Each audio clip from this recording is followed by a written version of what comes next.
Welcome to the YPO Hub in Davos. It's a pleasure to have you with us. Thank you so much. You have so many hats. You know, you're an international psychologist, you are a trauma specialist, you're a YGL, you're also part of our YPO family. But most important, you're an amazing human rights activist. And you started your career in Malaysia, you were involved in Amnesty International all the way today. You are the chair of Amnesty International worldwide. Let me first, before we get into Davos questions and so on, get into your profession and ask you, what do you see as the future of global mental health? So the answer to that question from my point of view has really changed. If we were speaking in 2019, I'd have a very different answer. From a great sort of sorrow and negativity, actually there's a positivity. So the negativity is obviously what we've all gone through with COVID-19, the collective consciousness of trauma, death, destruction, pain. But it also shows us how interconnected we are, obviously the globalization. And, you know, before, and just roughly speaking in a sort of generalization, obviously the West, in some ways you might say, has more advanced mental health, though that's debatable in terms of indigenous wisdom. But for example, even in America, there's not enough psychologists or psychiatrists. In Malaysia, there's one psychologist for every 18,000 people. Before, people like mental health, sure, okay, it's in your head, you know, sort of mind over matter, get over it. But the pandemic has totally taught us something different, whether it's at the workplace or, you know, in your private life. So now, after, and we're still actually going through COVID, but now psychology has a seat at the table of hard science. Everyone takes it seriously. So for example, the UK government has a psychologist that advises him. You'll see more funding for psychology, and people will speak about it more freely. And that is just music to my ears as a psychologist and a trauma specialist. There'll be a complete destigmatization. You know, we don't, somebody goes to their GP, we don't frown at that, and now we'll be like, yeah, and I went to my psychologist. And I think, you know, as YPO leaders, it's really, often it's like, oh, something's wrong with you if you go to a psychologist. Not at all. It's, you just want to up your game. And as YPOers, you know, we're all about the A game. So, great. Let's jump into Davos topic, and let me be a bit disruptive. I always admire your organization, Amnesty International. I think it's up to 10 million people involved, engaged, looking at political prisoners, human rights, and so on. It's also very disruptive, right? And I was looking at your website and looking at some comment. Let me quote, actually, Agnès Calma, who's your Secretary General. The stakes are too high for more empty gestures, and there is no concrete outcome being really achieved in places like Davos. You know, the wealthy get wealthier and wealthier, the poor remain stranded.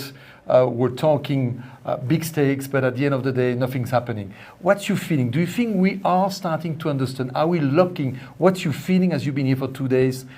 Can we unlock true changes here?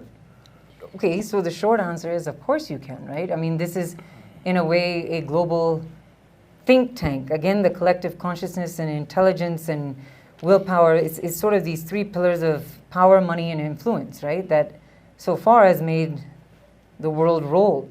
To Dr. Calamard's comments, it's not just Davos, right? It's also COP27. It's not only about what we're accomplishing, but how fast we're accomplishing. Time is running out. The clock is ticking. And to your point about, yes, we are a movement of over 10 million people. What Agnes is saying is representing the voices of the people. I mean, if you spoke to a resident in Davos, they would most likely agree when they see that there's not enough snow on their mountains to ski, that we're not moving fast enough. So, you know, it's people who's created this problem. It's people who can absolutely come up with the solutions. We just need to move fast. Vamos. Time is running out. All right. Question on human rights. Do you think that human rights is today truly affected by the evolution of technology? Yes. We don't live in a vacuum. You know, Amnesty is on social media. We reach out to huge demographics. I cheered when we got on TikTok. But, you know, Facebook, Instagram, we're on LinkedIn. So no organization, be it WEF, Amnesty, YPO, exists. You know, we're all interconnected. No one's in a vacuum. They're not an island unto themselves.